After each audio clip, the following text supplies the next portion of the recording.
Hello दोस्तों, आज हम लोग इस लेक्चर में पार्ट 12 करने वाले हैं, जिसमें है उत्तल दर्पण के लिए वक्रता त्रिज्या r तथा फोकस दूरी f में संबंध।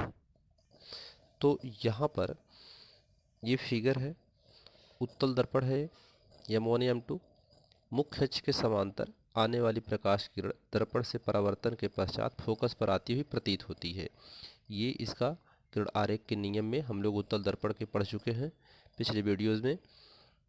तो जब ये किरण मुख्य अक्ष के समांतर आती है, दर्पण से परावर्तन के पश्चात फोकस पर आती हुई प्रतीत होती है, तो इसका हम लोग एक अभिलंब खींच लेते हैं जो n और c, इसका c और n क्या है, एक अभिलंब होता है।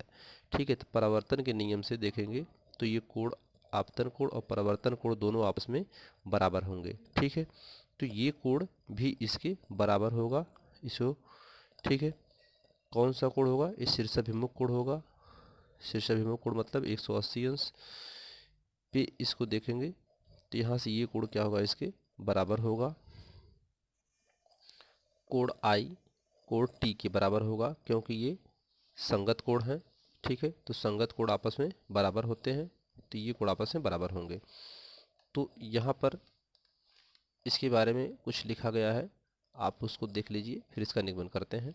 उत्तल दर्पण के मुख्य अक्ष के समांतर आने वाली प्रकाश की किरण दर्पण से परावर्तन के पश्चात मुख्य फोकस पर आती हुई प्रतीत होती है। यदि C को बिंदु B से मिलाकर n तक बढ़ाया जाए तो Bn बिंदु B पर अभिलंब प्राप्त होता है। ठीक है, ये B बिंदु पर B और C क्या होता है, एक अभिलंब प्राप्त होता है, अर्थात Bn इस पर अभिलंब बन जाता है। ठीक है, तो यहाँ से अब हम इसका निगमन करते हैं। तो परावर्तन के नियम से आप यहाँ लिख सकते हैं,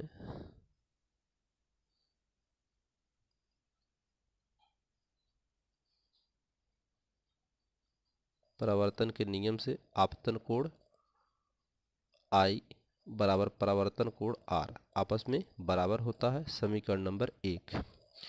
कोण I बराबर कोण T, समीकरण नंबर 2। कोण I बराबर कोण T, इस T मान लिए तो यह कौन सा कोण है, किस हिसाब से बराबर हुआ, संगत कोण से। संगत कोण आपस में बराबर होते हैं, तो संगत कोण से बराबर हुआ। ये परावर्तन कोण के नियम से, परावर्तन के नियम से बराबर हुआ। ठीक है, परावर्तन के नियम से बराबर हुआ। I और T जो है यह संगत कोण के नियम से बराबर हुआ। ठीक, अब समीकरण 1 और 2 से, 1 व 2 से अब कोण R बराबर कोण T, ये दोनों आपस में बराबर है, तो कैंसिल हो जाएंगे, कोण R बराबर कोण T बचेगा। ठीक है, अब इस त्रिभुज में यहाँ पर इसको बाहर करिए, F C और B, तो इसको हम यहाँ पे बना लेते हैं इस प्रकार से। इसको लिखते हैं F, इसको लिखते हैं C और यहाँ पर B।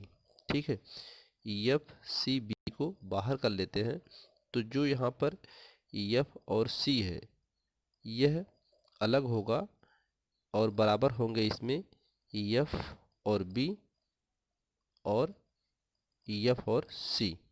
F और C ये दोनों आपस में बराबर होंगे। ठीक है, ये दोनों आपस में बराबर हो जाएंगे, तो ये दोनों कोण आपस में बराबर हो जाएंगे। वैसे भी ये शीर्षाभिमुख कोण के नियम से यहाँ पे ये इसके बराबर हो चुका है, तो यहाँ पर ये भुजा इसके बराबर होगी, तो ये दोनों कोण आपस में यहाँ पे बराबर हो जाएंगे। ठीक है, तो यहाँ से आप लिख सकते हैं कि angle N B D, angle N B D ये वाला कोण बराबर कोण, ये वाला कोण C B F, C B F, ये कोण आपस में बराबर है। ये वाला कोण इस कोण के बराबर है, ब्रैकेट में लिखते हैं शीर्षाभिमुख कोण, शीर्षाभिमुख कोण। ठीक है, शीर्षाभिमुख कोण के नियम से बराबर है।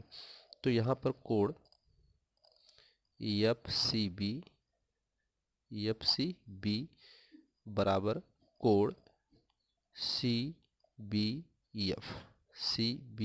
बी एफ, ये दोनों कोण आपस में बराबर होंगे यहाँ पे, तभी दोनों कोण आपस में क्या हो जाएंगे, बराबर हो जाएंगे। तो इस कोण का मान यहाँ पर भुजा, ये जो भुजा इसके बराबर है, एफ सी बराबर एफ बी।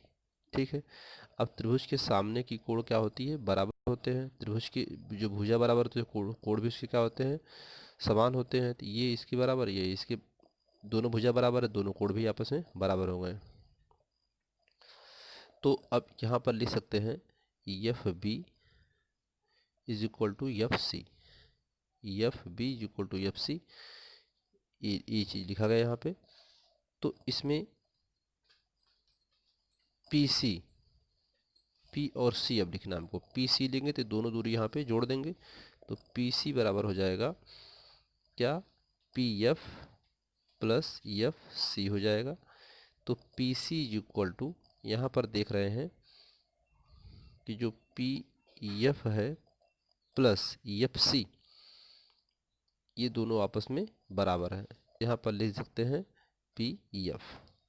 कैसे, ये देखिए, जो यहाँ पर आपको समझा देते हैं, ये जो इसमें जो है पी एफ और एफ सी आपस में बराबर हैं। कैसे, पी एफ बराबर एफ सी, बिंदु बी जो है वह पी के बहुत निकट है, जिससे P बराबर B हो जाता है। ठीक है, बहुत निकट होने पर B बराबर P हो जाता है, तो इसके निकट हो जाता है, तो इसलिए इसके क्या होता है, बराबर होता है। पिछले वाले निबंध में भी यही हुआ था।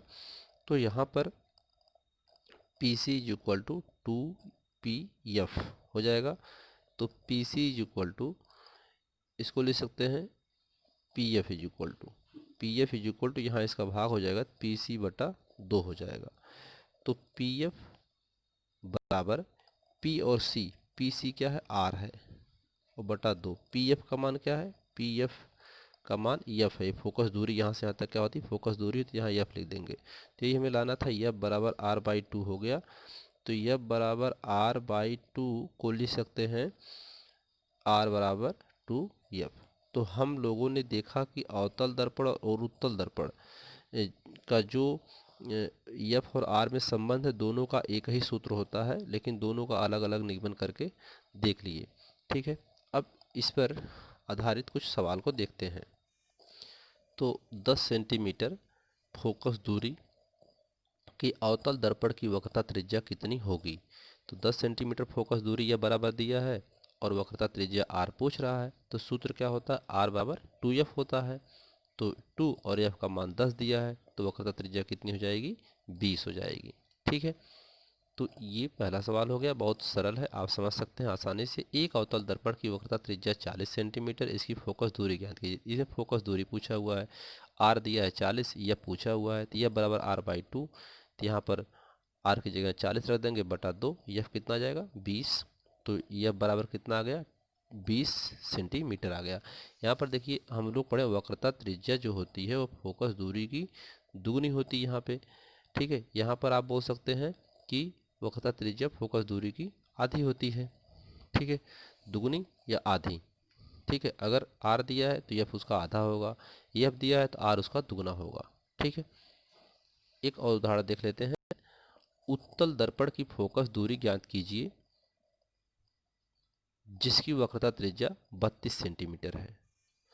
तो वक्रता त्रिज्या r बराबर 32 दिया है, तो यह हिस्सा कितना हो जाएगा, आधा हो जाएगा। सीधी सी बात है, फार्मूले से आप देखेंगे तो यफ निकालना है, तो यह बराबर R/2, तो 32 बटा 2 16 सेंटीमीटर आ गया। ठीक है, तो इस लेक्चर में इतना ही। आगे हम लोग इसमें यू वी तथा एफ में संबंध पढ़ेंगे। यू वी तथा एफ में संबंध निकालेंगे, इस पे आधारित सूत्र निकालेंगे। उत्तल दर्पण और अवतल दर्पण दोनों के लिए अलग अलग निगमन करेंगे इसके सूत्र का। तब तक के लिए धन्यवाद।